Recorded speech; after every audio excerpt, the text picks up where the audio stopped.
make those hair follicles up and say we want to grow, sis. Am I really that much to handle? Breaking these niggas down like a camera. You don't really to throw you up. Hey beauties, if you're actually serious about your hair growth journey, then I got you covered with this video. My name is Nicole if you're new to this community, and over here we talk all things living a beautiful life. Today I'll be sharing my top 5 tips on how to grow thicker, longer, and healthier hair. We'll talk about everything from products to routines to healthy habits that support your hair growth journey. Don't forget to hit the like button on this video and the subscribe button on this channel if you're on your hair growth journey too. Let's grow together. Okay, so tip number 1, nourish your hair from within. Healthy hair starts from the inside, so what you put in your body really does matter. Your diet affects your hair's strength and growth. You want to include foods that have omega-3s and vitamins in your diet. You can do foods like salmon, eggs, and leafy greens to give you those nutrients that you need. You definitely also have to stay hydrated, so don't forget to drink plenty of water.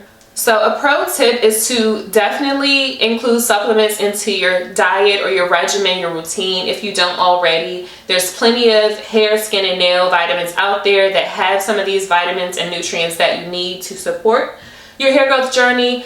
I have been using Black Girl vitamins for the past 3 or 4 months, maybe even longer. I have a video on them. They sent me the hair, skin, and nail vitamins, and they sent me the D3. So I was using those. It was a 30-day supply for each that I started out with, and once I was done with those bottles, I definitely had to purchase them on my own. Clips of the ones that I use. There's probiotics. There's another bottle of the hair, skin, and nails.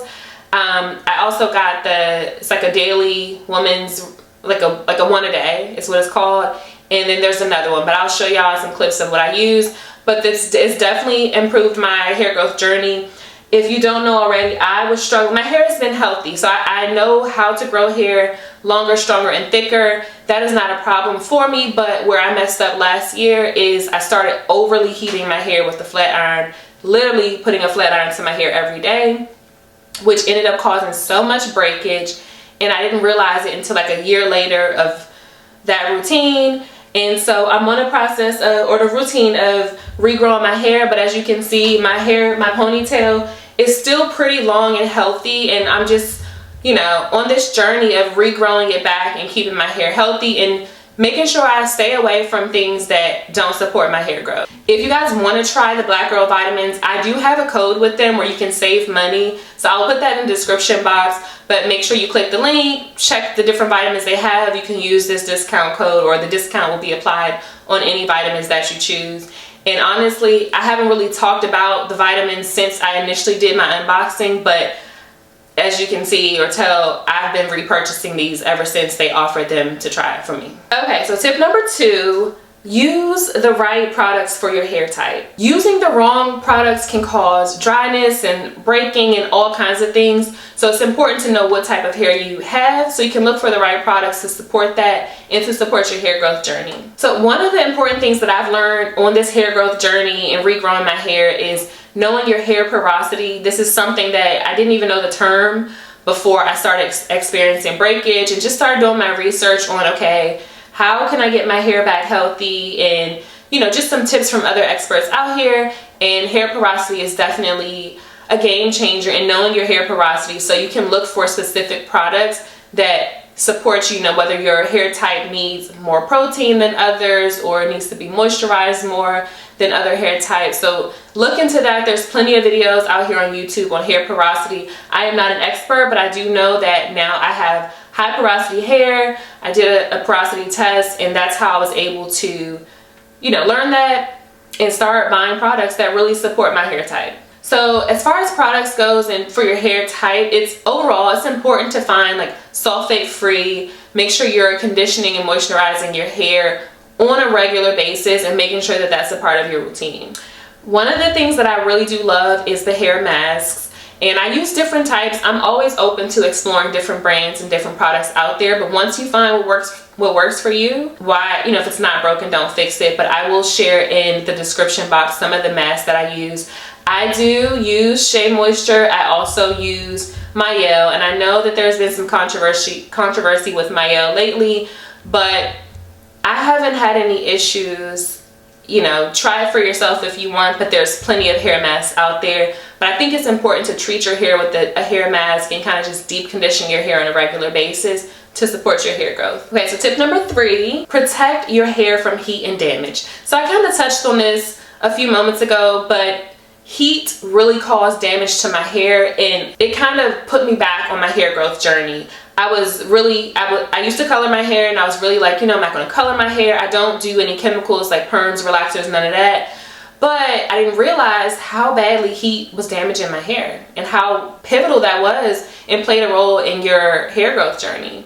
Or how, I just thought my hair was so strong, y'all. I thought it was unbreakable, but no. Protect your hair from excessive heat. Styling can definitely cause breaking, damaging, and ultimately put you back on your hair growth journey. Your hair could be doing great and thriving and all of that, but then once you start overly heating your hair and not protecting it, you definitely will, you know, that hair that grew will definitely break off and you'll be back to square one. You want to use heat styling tools sparingly. So I'm not going to say that you shouldn't use heat styling tools at all, but one of the things that helped me to regrow my hair back this year is to really limit the number of times that I flat iron my hair.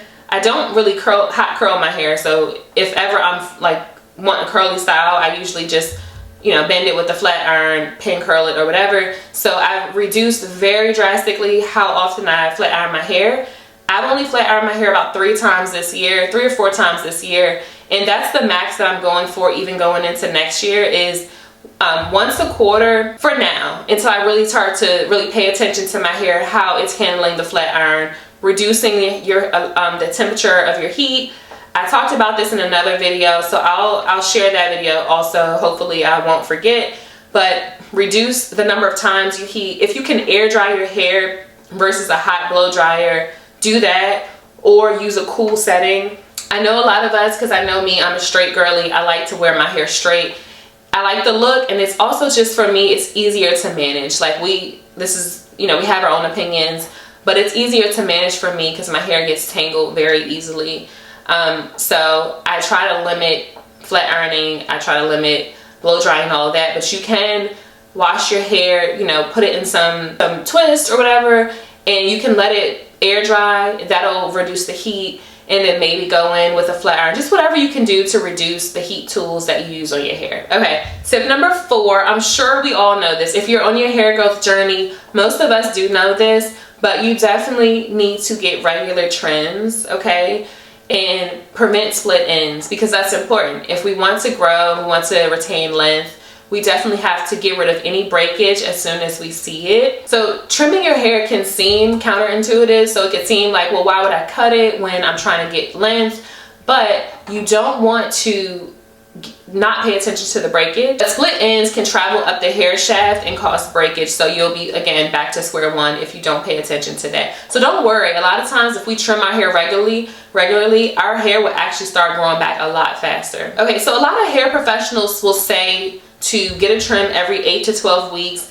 I think that's fine. I think for me, I definitely go for more like 6 to 8 weeks, just because I'm recovering. There's a lot of heat damage and my ends were splitting. I'm getting better now, but my ends were splitting drastically. So I felt like for me, 6 to 8 weeks was a better, more preferred time frame to catch those split ends before they broke too much. Remember, healthy ends mean you retain more length over time. Tip number 5, I cannot stress this enough. I've said this in other hair videos. Be gentle with your hair, okay?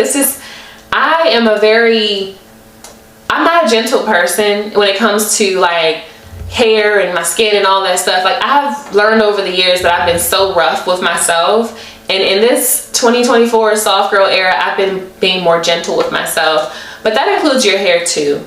You want to handle it gently. So rough handling of your hair can cause breakage. Even when you're thinking about things like detangling your hair, take your time, enjoy the moment. Honestly, I'm embracing self-care as, you know, everything. I'm romanticizing, that's the term, romanticizing a lot of the things that I know I have to do. So when it comes to my hair growth journey, washing my hair, detangling my hair, styling my hair, I'm being very gentle and just enjoying the moment and thus that will help with less breakage and reducing the friction that's on your hair when you're, trying to pull things apart or, rushing to do your hair. Just allocate time for it. Prioritize your self-care. That's like one of my messages for the year is like, prioritize self-care. So you make sure you have enough time to do it so you're not rushing and you're not damaging and breaking your hair and thus, messing up your hair growth journey. When you detangle your hair, I recommend using a wide tooth comb, or you can use your fingers just to really be protective of your coils, your strands, because give it some love and it'll give you some love back. Also, y'all, I think most of us know this, but in case you don't, when you're detangling your hair, do not detangle your hair when it's dry. Make sure you have like some conditioner in it, or it's moisturized or wet, because when you're combing out or detangling your hair when it's dry, it's going to cause so much breakage, and that's not what we want. Like, we're trying to grow our hair. We're trying to have inches, okay? So make sure that you're doing it when it's wet, not dry, and moisturized, or have some conditioner in there. The last thing I'll say on this is avoid tight styles, okay? We all love our protective styles, our braids, our sew-ins, whatever the case may be. But really pay attention to how tight and how much tension is on your hair, especially ponytails too. I know so many girls who have had some hair loss, breakage, and stunning their growth from super tight hairstyles that's causing so much tension. Especially, remember our edges. Most of us are we want our edges, okay? Actually, all of us, we want our edges. And so I want to make sure that y'all are paying attention to the tension that we put on our head. Give our head some love, okay? Be gentle, avoid the tension. Like, I know sometimes I know me personally, when I'm doing like a up ponytail, I love how it snatches my eyes and make me look like I have a facelift. But just be careful on how tight those ponytails are, or your braids, cornrows, whatever. Okay, guys, so bonus tip, develop a consistent hair care routine, okay? Once your hair starts, just like if you're working out, right? If you're consistent with your routine, you'll start to see results. So develop a consistent hair care routine. Know the products that work for your hair, and once you find them, keep them, and develop a routine where you're doing these things on a regular basis. Your hair will get used to that. You're training your hair, you're giving your hair love, and ultimately you'll start to see the growth over time. Stick to a regular wash day routine. Give yourself scalp massages to really stimulate your scalp and your roots of your hair, just to really wake those hair follicles up and say, we want to grow, sis, okay? You want to also think about using hair growth oils. I also did not to keep plugging, but I also did a hair growth oils video with some of the hair growth oils that I've tested, experimented, and ultimately have decided to use over time for hair growth. You can use like rosemary oil, castor oil. There's so many oils out there that are actually good for our hair. So look into some of those and find what works for you. Some have funky smells, some smell good, some have ingredients that work better than others, but ultimately try to find a hair growth oil that you can incorporate into your hair care routine on a regular basis, and use that oil to massage it into your scalp during your wash day routines. Remember, y'all, patience is everything with everything that we do in life. So be patient with your hair, be patient on your hair growth journey, and definitely take pictures. Take pictures to document your journey so that you can kind of track your progress over time. Okay, y'all, so these are just some tips to help you on your hair journey to grow longer, stronger, and thicker hair. Remember, it is a journey, not a sprint. So be patient and take your time on your hair growth journey. Okay, y'all, which tip are you most excited to incorporate into your hair care routine, or something that you knew of that you just weren't consistent with? Let me know in the comment section below. I really would love to know where y'all are at in your hair growth journey. What do you want to do to really accelerate your hair growth journey? And like, we're a community over here. We're in this together, this life thing, trying to live a beautiful life together. So let's engage in the comment section, because I love that. Also, make sure you guys follow me on other platforms. I'm on Instagram at iNicole, and I'm on TikTok at its_iNicole. I will link those. I'll probably put them on the screen also, or they might be on the screen the whole entire video, depending on how I edit.